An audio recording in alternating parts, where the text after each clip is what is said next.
aren't worth my... Her voice cracked with anger. Escarabajo. He frowned. Escarabajo. He thought it was Spanish for beetle. Glaring, she rummaged in her purse. Forget it. Her girlish lilt morphed into gruffness. I changed my mind. She slapped cash onto the cedar bar so recklessly that a bowl of peanuts slid off the edge. Frank, approaching with her drink, retrieved the dish and gaped as she barreled through the dining area past a couple of coffee drinkers. A deep frown creased his shiny bald head when he straightened up. What's with her? Not sure.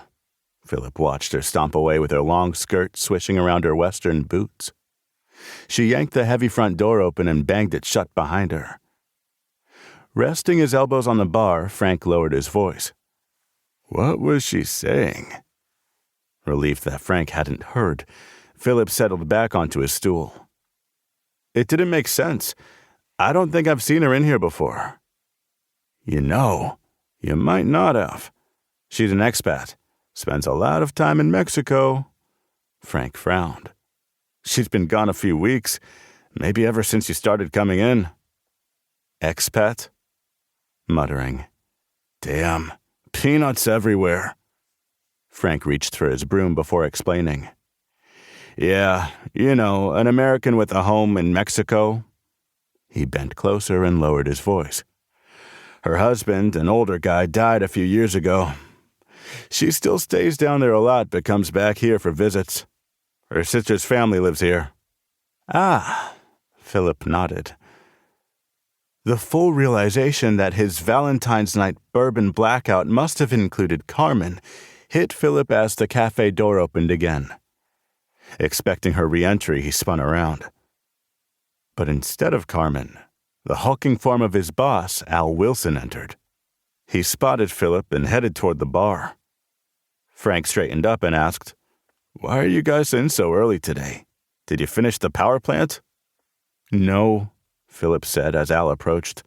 I went in at 2 this morning, so I took off early. Al clapped Phillip on the shoulder. Damn right he did. This guy saved my ass today. Everything he wants tonight is on me. Shoving Carmen's vacated bar stool to a normal distance away, he added in his booming voice, Now let's hear how the hell you managed to squeeze through that asbestos barrier in hazmat gear. Phillip shrugged. Anyone could have done it. Nope.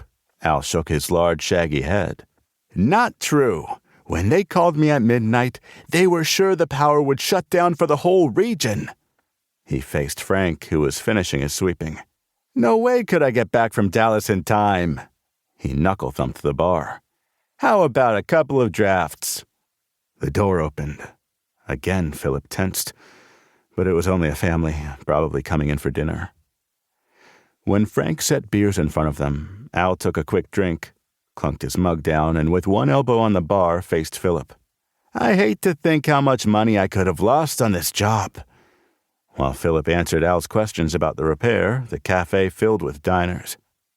Granny, the head cook, wearing her yellow checkered apron, stepped out of the kitchen and called out, Dinner special is ready.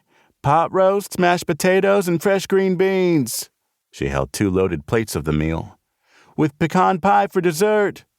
Al, nodding at Granny, grabbed his beer and headed toward his regular table. Those plates for us? Phillip followed. You betcha. Granny, waddling a little, approached with the plates. Heard your big feet stomp in.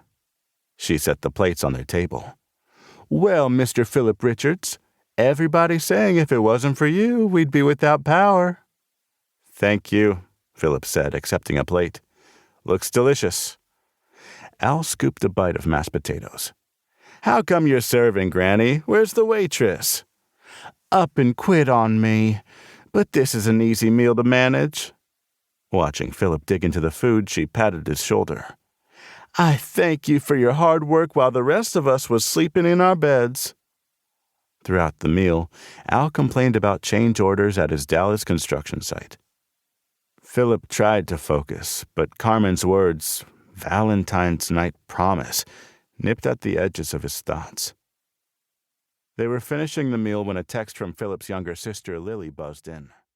Call ASAP.